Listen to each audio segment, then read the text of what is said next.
It's time for health tips.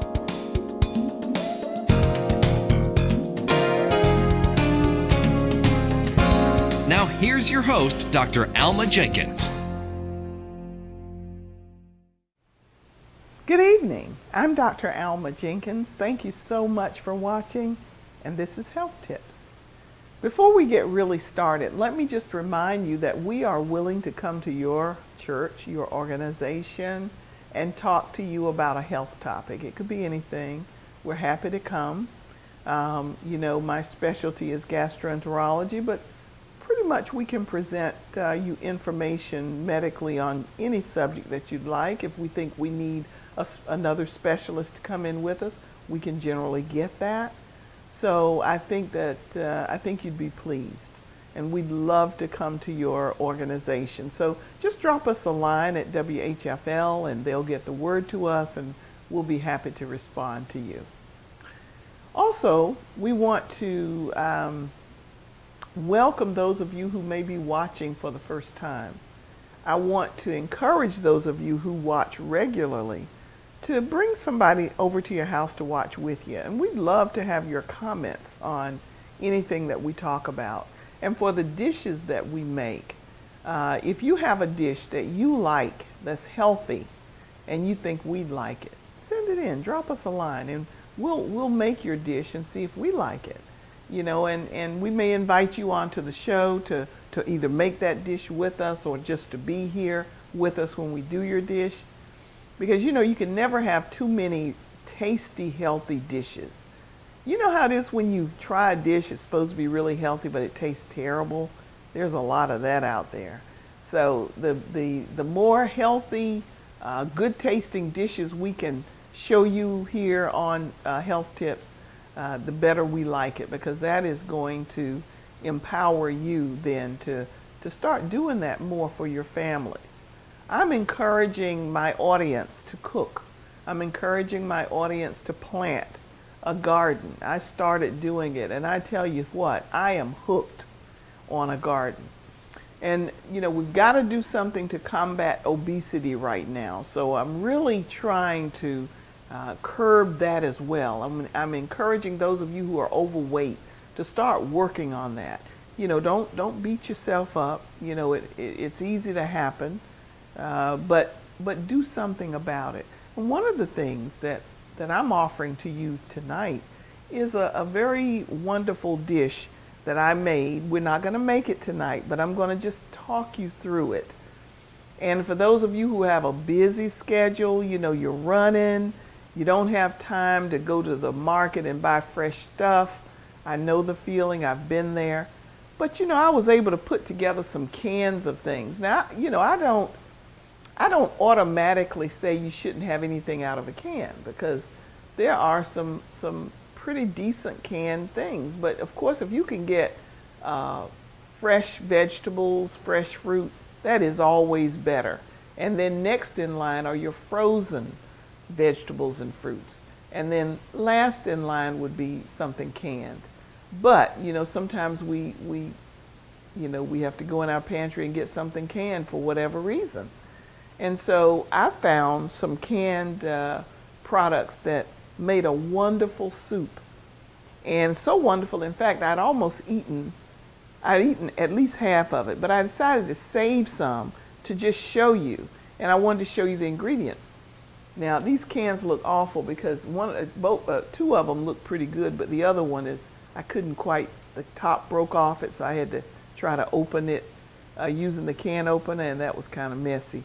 But what I used are diced tomatoes with no salt added. Now, that's important, those of you with hypertension. You can actually buy tomatoes with no salt added, because unbeknownst to a lot of people, they add salt and stuff to a lot of this canned food. But I used the tomatoes with no added salt. And then I had chili beans, pinto beans, Bush's chili beans, okay?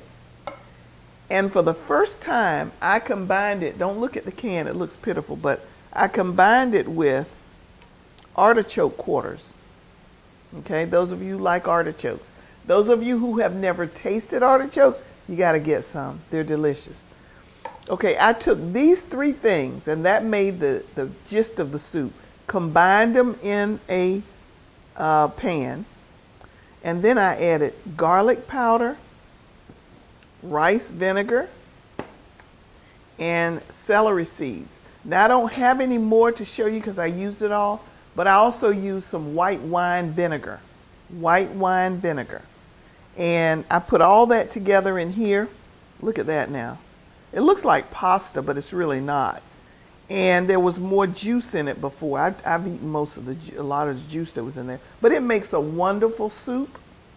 I let that boil, okay?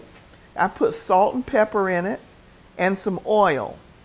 Now, I had peanut oil left in my pantry, but normally I use olive oil. So I put olive oil in it, salt and pepper, in addition to white wine vinegar, plus these ingredients. So these are things you probably already have in your pantry. I don't know, many of you may not have celery seeds, but they actually add a lot of flavor to it. And I put a little bit of oregano in there too. So let me name the ingredients again. Oregano, celery seeds, salt, pepper, rice vinegar, garlic powder, and of course the ingredients themselves, the chili beans, the diced tomatoes with no salt added, and the artichoke hearts. So you put all that together. Most of that is spice, because these three cans are your basis of the soup. Those are the substantial things in it. The rest of the stuff are just spices I added to it. But let me tell you something. You know, those of you who make soup from scratch know this is a lot easier, because most of the time, you know, if you're making it from scratch, you buy your beans, you buy your tomatoes, you cut them up, all that kind of stuff.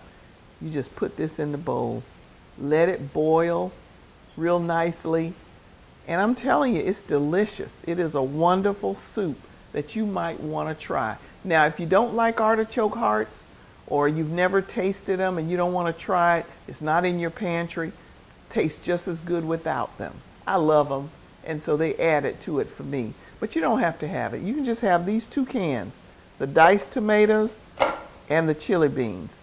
There's no meat in this whatsoever. No animal products in it, really, because I used olive oil or peanut oil, and the rest of the stuff is not an animal product. So, you know, you're eating healthily when you make this, and there's fiber in it, in the beans, if you use the artichoke hearts in those. So it's good for your GI tract too. And you lose weight with it because you're not getting a whole lot of pure calories. I mean, you are getting some, but these are all veggies, you know. So I think you'll like this. It's delicious. I love having something that's delicious. Now, some of you might want to spice this up. I put a little honey in it too, and a little lemon juice in there. So, you know, I keep talking, I put a whole bunch of spices and stuff in it. But even if you didn't put all that in there, if you just had salt, pepper, those two cans, garlic powder, and maybe some celery seeds, it would taste delicious. So you can go from simple to more complex with the spices. And each time it adds another layer of flavor to it. So I just want you to try that and tell me what you think, because I thought it was delicious, and all you need is that and maybe a sandwich, or that and some crackers if you want to eat light. Because, you know, I had to stop and think, what can I eat that's not going to knock me out for the rest of the day? And you have to be careful what you eat for lunch, especially if you're working. If I eat a heavy lunch, I would say about an hour or two after that, that sleep is going to hit me, because that blood is rushing down to your gut to digest the food, so your brain gets less alert. Okay, so you become sleepy. And how many people know what it's like to work when you're sleepy? Is that miserable or what? Very, very miserable. So you want something that's not going to knock you out for lunch. And you can have this for lunch, and I think you'd be fine. I would not combine it with more carbs, though. I wouldn't do, you know, try to have a heavy sandwich with it, say. Or eat a lot of bread with it. You may have a few crackers plus this soup. I think you'd be okay. All right? So try that and see what you think. And that's something you can throw together before you go to bed at night and just, put a lid on it, put in the refrigerator, and then the next day take you some for lunch. Okay? So that's one thing. I wanted to go through that real quickly. Now I can throw these cans away. The next thing I wanted to do tonight is talk about something that is very prevalent right now. In fact, I just had a patient come in with it this past week. And so I wanted to make sure I talked about this. Now, I've talked about this before, but many of you are running into this. Either you know somebody with it or maybe you have it, and you want to hear about it again. So I'm going to say another word about hepatitis C. Hepatitis C.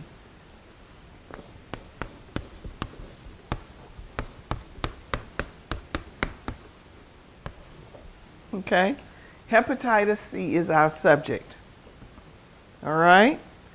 So how many of you have hepatitis C, or you know someone with hepatitis C? All right? There are many of you who do. I can't see your hands, but I'm sure that if I could, there'd be quite a few hands going up. So let's just talk a little bit about that. It is a virus. Now, for those of you who may not be aware, there are various hepatitis viruses. There's A, B, and C that we're familiar with. There's also a D and a E, but we're not going to talk about those. They're not as common, and you don't see it very much in this country. So we're going to just focus on hepatitis C. Now, much of what I say about hepatitis C also applies to B. These are the two that are spread with more intimate contact. Now, many of you have had hepatitis A. You had it as a kid. You can get it from food, contaminated food and that you ingest, and then you get the hepatitis. Then you would get hepatitis A. Hepatitis A is usually self-limited. You may contract it, but it's not something that you need to worry about getting a chronic disease from most of the time. And it usually, again, is self-limited. If we checked your serum, we would see where you were exposed to it, but your body fought it off. That's usually what happens with A, okay? So we don't usually have a problem with A. It is possible, but usually not. Hepatitis B and C, on the other hand, can lead to chronic disease.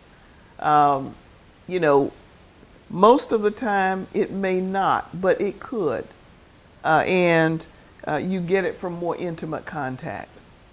We're going to talk here. In fact, we had a patient in the hospital this week with acute hepatitis B that usually resolves itself, but in a few patients, they will get chronic disease with it. Hepatitis C, again, another intimate contact virus.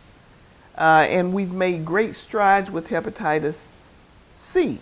Now, what is the difference? Why am I going to say more about hepatitis C? Well, because now we have a medication that can practically cure hepatitis C, okay? So we're going to just talk about hepatitis C tonight. And we're going to talk about the fact that it comes in various flavors. By flavors, we mean types. Hepatitis C comes in several different, what we call genotypes. Okay, we'll try to dry this board so that you can see. And I'm going to use that word, genotypes. Okay, it comes in several different genotypes. The most common genotype for hepatitis C is 1. Genotype 1. So I'm gonna spend time talking about genotype 1 tonight, because that is where we have had great success in eradicating. The medication of choice that we have right now for treating hepatitis C genotype 1 is called Harvoni.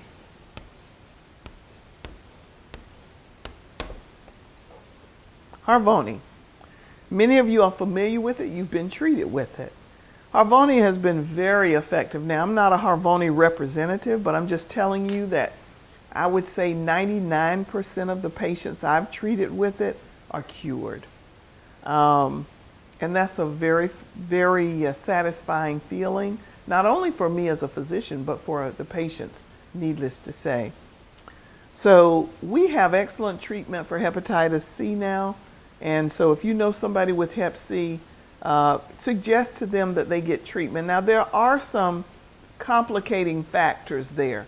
If the person was treated before, back in the day when we didn't have as effective a treatment, some of the medicines had such side effects, and so a partially treated patient may be more difficult to deal with in terms of eradicating the virus. Patients who have another infection on top of that. Now, what do I mean by that? Well, if you had a risk factor for hepatitis C, then you may also have HIV, because you can get it in the same manner. Sexual contact, contaminated needles, mostly sexual contact, I'd say blood transfusion that was contaminated, that kind of thing. So generally we like to test you for not just hepatitis C, but if you have that, and there are other risk factors, oftentimes there may be for HIV, you want to make sure that you're HIV negative, because if you are HIV positive, and we're trying to treat them both, then we need to be aware of that so that we know what to expect and can put you on proper medicines and doses and that sort of thing. So, so the same risk factor that you can have for Hep C, you could have for HIV also, okay? What are some symptoms of hepatitis C? And, we've had patients come in with Hep C and they're at a loss for how in the world did they get it, and that sort of thing. But remember that you could have come in contact sexually with someone who didn't know that they were carriers of Hep C. They look healthy. And the little commercial that used to come on about when you have sex with someone, you're having sex essentially with everybody else they had sex with in terms of diseases. Because they may be carrying something from somebody they were in contact with, and now you're having sex with them, so you're going to be exposed to whatever they were exposed to as well. And they may not be aware that they picked this up. But once you get this virus and it infects the liver, then you may have fatigue. That's one of the first big factors, fatigue. You're just tired all the time, want to sleep all the time. You used to have energy. Now, of course, that can be a symptom of other things. Even just depression can make you tired. Do you know worrying is tiring? I mean, you get worried about something or you're upset about something, it can drain you. So you can just be tired, anxious about something. But a viral infection of the liver can cause fatigue.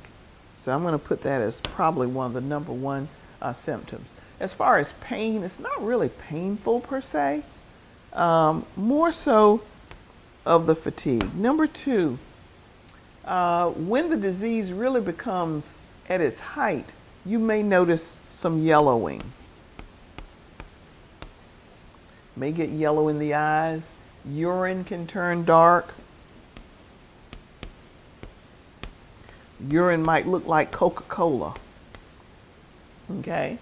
And that's bilirubin. That's the brown pigment that you're seeing in the urine that makes it look like Coca-Cola. So those are two kind of common symptoms that you might find yourself with hepatitis C. Now, when you start to notice this, a lot of people will go on through their pain, not pain, but through their symptoms, not stop and take time to go to the doctor and try and see what's going on. But if you are having these symptoms and it's disproportionate to what you've been used to, and you know that in your heart of hearts, seek help. Go ahead and see a doctor, get some blood work. Usually they will test, and I want to just put this down for you, because the more you know, the better off you are. in the healthcare system now. Okay, I gave you 2 common symptoms. But your doctor, in working you up, you go in, you're tired, you're just feeling out of it, your eyes are yellow. They're going to want to do a CMP, which is a complete metabolic panel. That stands for complete metabolic panel. Now, they may not do just that, but they need to check out your chemistries, okay? So I don't want you to think that this is the end all. They may be doing other tests that are essentially the same thing.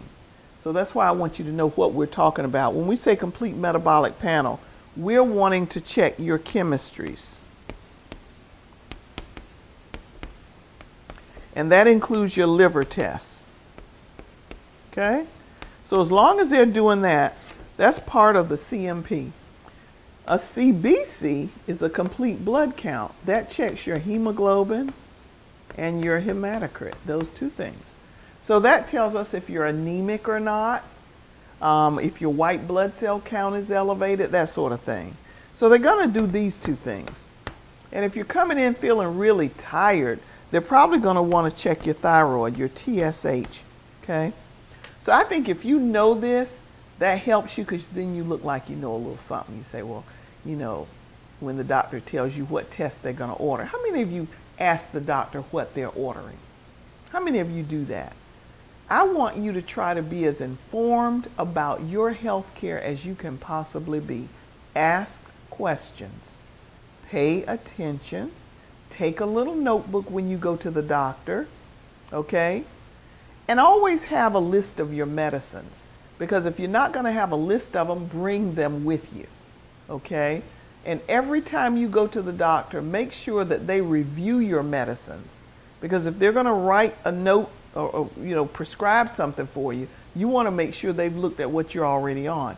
And we generally do that as physicians. We do try to review your medicines. But you need to know that we're doing that. It makes you feel better. Some of you aren't paying attention to that, and you don't really want to pay it, and that's fine. You shouldn't have to, but the more you know, the better it is for you. You know that that doctor has checked your meds, because sometimes it gets busy, and somehow that may get overlooked unintentionally.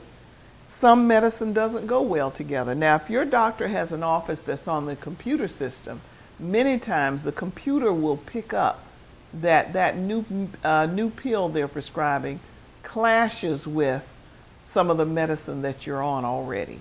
So the computer will raise a red flag, but not every office is on the computer.